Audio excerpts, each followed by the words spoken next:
وتستفيدوا بيه. النهاردة هنجدد اللحاف القديم، ايا كان نوع اللحاف، قطن، فايبر، اي حاجة.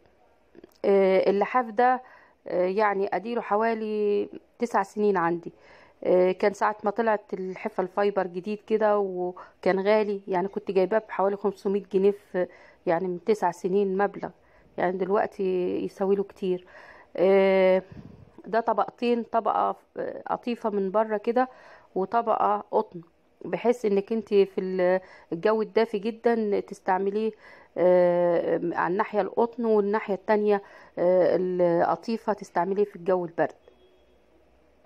اي شايفين اتهربد وباظ وتقطع من كل حتة، والفايبر بتاعه اتقطع. فطبعا مش هقدر ارميه ولا اقدر اديه لحد وهو مقطع بالطريقة دي. وانا محتاجاه فعلا في البيت، فقررت ان انا اجدده. تجديده مش حاجة ونركبها وخلاص، لا. عشان تجدديه عايز شوية خطوات فنية وحاجات معينة لازم نعملها قبل ما نبتدي نقول نحط له كذا ونركب له كذا والكلام ده كله. لا، اول حاجة هنشوف الحتت المقطعة ونتخلص من الحتت المهرية اللي ملهاش لازمة. شايفين حتى الحواف بتاعته اللي هو الكردون اللي بيبقى عليه كده او القطان برضو داب واتهربت. شايفين كله طلع من بعضيه كده وباظ. يعني تقريبا ما يصلحش لانه يتعمل اي حاجة. حتى لو فكرت ان انا اخلع الفايبر بتاعه لوحديه وهو لوحديه هيتقطع الفايبر، لانه هو عشان هو نوعه كان جيد. فهم مخيطينه بالمكنة حوالين كل قطعة في اللحاف، يعني كل قطعة متخيطة، يعني الفايبر نفسه ما ينفعش يطلع لوحده. في لحاف عندي قبل كده وريته لكم في فيديو قبل كده، شايفين ده خياطة دي كلها فيه، خياطة من الناحية دي وكل حتة فيها خياطة. فما قبل كده وريتكم لحاف في فيديو قبل كده ان انا خلعت الفايبر لوحديه والقماش لوحديه، لا ده ما ينفعش يتخلع لوحديه. فاول حاجة هتخلص من الحتت الدايبة خالص. شايفين يعني مهترئة على الاخر. هو كده اللحاف نفسه قيمته بس في الفايبر اللي موجود فيه.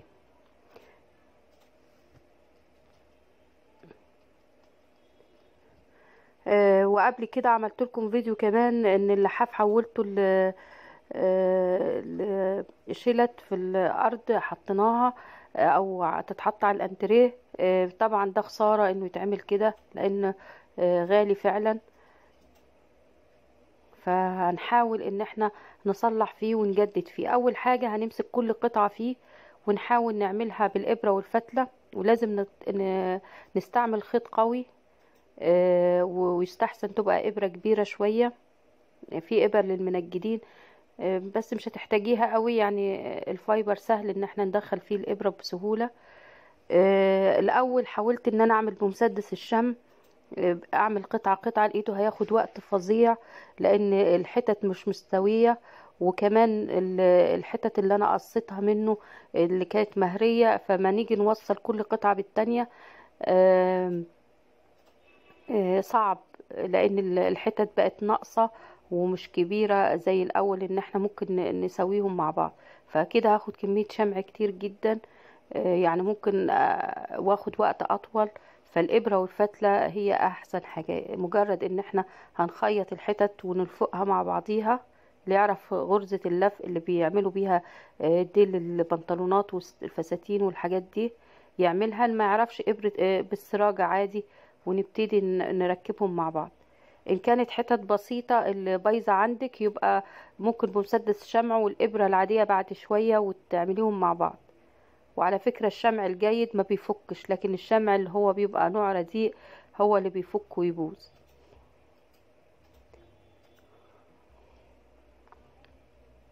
شايفين هو حتى اللحاف نفسه عايز يتغسل ومش عارفة اغسله لان هو مقطع كل التقطيعات دي. فقبل ما اغسله طبعا لو اتغسل هيدوب ويتهري ويترمي الباقي بتاعه. فهنفضل نخيط لغاية حتى الحتت شايفين في النص دايبة برضو ومفرتقة من بعضيها. هنجيب ابرة وفتلة ونبتدي نخيط اللحاف في بعضيه، الجزء اللي من تحت واللي من فوق، بحيث ان هو الحتت الفلتة تعمل تثبت في بعضيها، ونفس الفايبر اللي جواه يثبت في مكانه ما يتحركش، ويطلع من المكان بتاعه برضه، واللحاف شكله يتغير ويبقى مكلكع. طبعا انا بعمل اي غرزة وخلاص، مفيش غرزة معينة. المنجدين نفسهم بيعملوا غرزة السراجة ويحطوا لها ويرجعوا يعيدوا عليها كده بخيط النير، فبتبقى قوية جدا. طبعا احنا مش منجدين، اللي يعرف يتحصل على ابرة المنجد وخيط النير طبعا هتبقى قوية، ويدوبت هيشتغل على طول من غير ما يعيد على الخياطة. يعني انا برجع واعيد عشان ما يفلتش الخيط. لكن اللي عنده قماش يعني خيط النير، شايفين من الناحية التانية هتبقى حتة صغيرة. طبعا لو كان سليم اللحاف كان ممكن نعمل اشكال ونظبط الحاجات وده كله، لكن كله ده هيتدارى.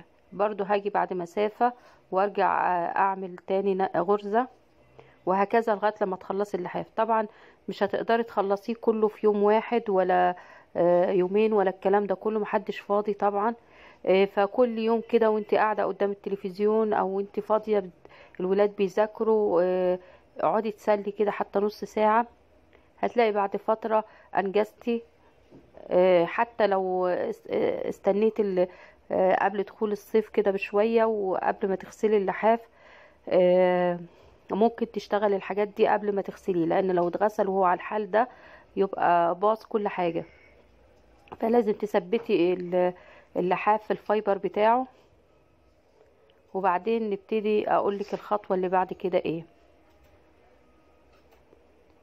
معلش انا يعني مركزة على الموضوع ده. شايفين اللحاف نفسه متخيط بمكنة في الحتت دي كلها عشان ما يفلتش، المفروض ان هو ما يفلتش من الفايبر. وده ما تيجي تشتري الحاف لازم تجيبي الحاف جيد يكون معمول بالطريقة دي. ما تجيبيش اللحاف اللي هو بيبقى معمول لوحديه، القماش لوحديه والرول بتاعه لوحديه كده. الرول هيفك من القماش ويبوظ بسرعة ويكلكع، خصوصا لو غسلتيه. ادي شكله بعد ما نعمله شوية منه. بعد كده انا جبت ملاية من الملايات اللي هي مستعملة عندي.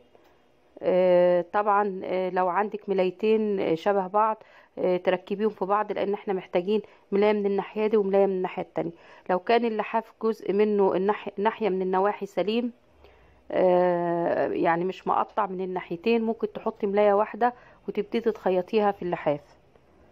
ان كانش كده يبقى لازم محتاجة ملايتين، مش لازم يبقوا لون بعض، يعني ممكن تكون لون ولون، بحيث انك لو هتعملي اللحاف من لونين هيبقى شكلين مختلفين وحلو يعني، بحيث انك تحطيه مرة على الناحية دي ومرة على الناحية التانية. وطبعا لازم تتركب سوستة. بصراحة انا مش انا اللي ركبت السوستة، حد ركبها لي على مكنة. بس انت هوريكي في اخر الفيديو السوستة شكلها ايه، والخيط اللي ممكن تستخدميه في السوستة وانت بتركبيها على الايد. انا خليتها لاخر الفيديو عشان اوريها لكم لوحديها ما تضيعش في وسط الفيديو. شايفين الجزء ده بوز كل الحاف، يعني في 4 ابواز للحاف. هنمسك كل جزء منها بالابره والفتله ونعمل تثبيته خفيفه كده بالابره الخفيفه والفتله الخفيفه، بحيث ان اللحاف ما يتحركش من مكانه جوه الكيس. ادي السوسته.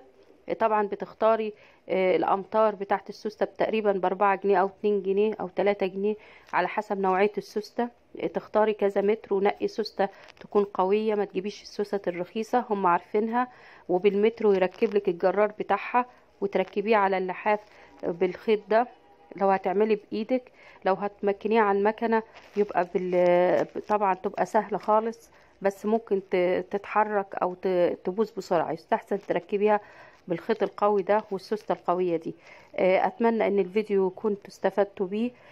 وحاولوا تجددوا الحاجات القديمة عندكم، ما ترموش اي حاجة، سواء لحاف، بطانية، كوفرتة، اي حاجة. وانا قدمت لكم فيديوهات كتيرة ازاي نجدد الحاجات ولسه ان شاء الله ربنا يدينا طولة العمر واقدم لكم اكتر واكتر. واتمنى ليكم كل الصحة والعافية، واتمنى ليكم كل الخير، والسلام عليكم ورحمة الله وبركاته.